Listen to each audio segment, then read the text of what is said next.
معزز سامعین گرامی قدر، رسول اللہ صلی اللہ علیہ وسلم کے بعد معجزات کے حوالے سے آپ کے سامنے چند گزارشات کو رکھ رہے ہیں۔ انشاءاللہ اسی بات کو آگے بڑھائیں گے۔ نبی کریم صلی اللہ علیہ وسلم کے دیگر معجزات میں سے ایک معجزہ یہ بھی تھا کہ واللہ یعصمک من الناس، اللہ رب العزت نے آپ کو لوگوں کے اچانک ناگہانی حملوں سے بھی محفوظ فرمایا تھا، اور رسول اللہ صلی اللہ علیہ وسلم کے اوپر جس بدبخت نے جب بھی کبھی ناپاک حملے کی جسارت کی، اللہ کی مرضی ہوئی تو احد میں رسول اللہ صلی اللہ علیہ وسلم کو ضرب بھی لگ گئی، اور اللہ کی مرضی نہ ہوئی تو متعدد واقعات معجزات کے باب میں محدثین نے بیان کیے ہیں کہ بنو مخزوم کا ایک شخص رسول اللہ صلی اللہ علیہ وسلم کی طرف پتھر پھینکنے لگا۔ پتھر اٹھایا، رسول اللہ کا چہرہ اس طرف تھا، وہ پیچھے سے آپ صلی اللہ علیہ وسلم کو پتھر شرارت کے طور پہ مارنے لگا۔ پتھر جب پھینکا، پتھر ہاتھ سے چپک گیا، ہاتھ اور پتھر آپس میں جدا نہیں ہو رہے۔ دوبارہ جھٹکا دیا، کوشش کی کہ پتھر ہاتھ سے الگ ہو جائے، پتھر ہاتھ سے الگ نہ ہوا، ڈر گیا، کہنے لگا یہ کوئی عجیب و غریب معاملہ ہے، میں آج کے بعد ایسی حرکت نہیں کروں گا۔ طبیب کے پاس گیا اور کہنے لگا یہ کیا ماجرا ہے کہ پتھر اور ہاتھ آپس میں چپک گئے ہیں، ایک دوسرے سے جدا نہیں ہوتے۔ طبیب نے بڑی مشکل سے اس کے پتھر کو اس کے ہاتھ سے جدا کیا۔ بہرحال وہ شخص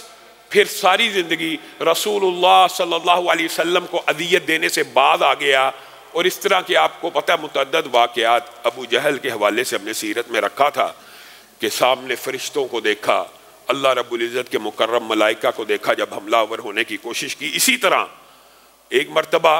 قریشی بعض نوجوانوں نے رسول اللہ صلی اللہ علیہ وسلم کو اذیت دینے کی کوشش کی تھی، تو اسی وقت اللہ رب العزت نے ان کی نگاہوں کو اچک لیا تھا۔ وہ محمد رسول اللہ صلی اللہ علیہ وسلم سے گزارش کرنے لگے ہم پہ رحم کیجئے، ہم پہ رحم کیجئے، اللہ سے دعا کیجئے ہماری نظروں کو واپس لے آئے۔ تو رسول اللہ صلی اللہ علیہ وسلم نے ان قریشی نوجوانوں کے لیے دعا کی تھی اور ان کی نظریں واپس آ گئی تھی۔ اسی طرح غورس بن حارث کا جو مشہور واقعہ ہے، وہ رسول اللہ صلی اللہ علیہ وسلم کو تنہا پاتا ہے، اپنی تلوار نکال کے، پہلوان ہے، طاقتور ہے، مشہور واقعہ سب نے ہمارے بچپن میں نصاب کی کتابوں میں بھی ہوا کرتا تھا، پتہ نہیں اب وہ ہے واقعہ یا نہیں۔ تلوار کو نکال لیا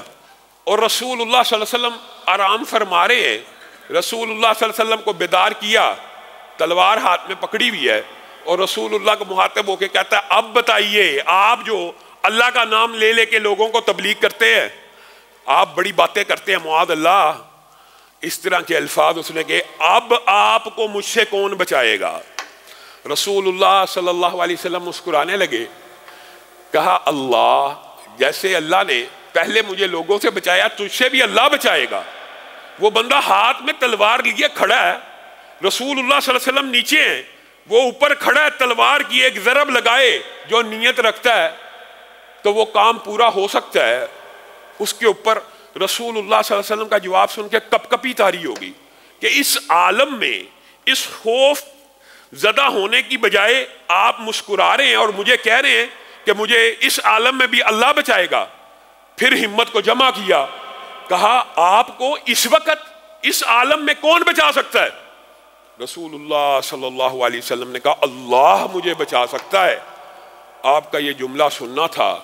اس کے بدن کے اوپر کپ کپی طاری ہو گئی اور تلوار ہاتھ سے گر پڑی، اور دیگر روایات کے یہ الفاظ بھی موجود ہیں، یہاں پہ روایت مکمل ہے بعض روایتوں میں۔ اور پھر رسول اللہ صلی اللہ علیہ وسلم نے تلوار کو اٹھا لیا،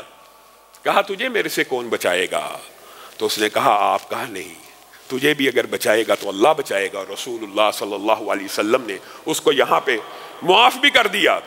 بعض اوقات رسول اللہ صلی اللہ علیہ وسلم نے معاف کیا، بعض اوقات بد دعا بھی دے دی، جہاں پہ اذیت، اور بعض اوقات میں بدلہ بھی لیا، اور وہ بدلہ بھی مشیت الہی کی وجہ سے، اپنے ذاتی انتقام کی وجہ سے کبھی رسول اللہ صلی اللہ علیہ وسلم نے بدلہ نہیں لیا۔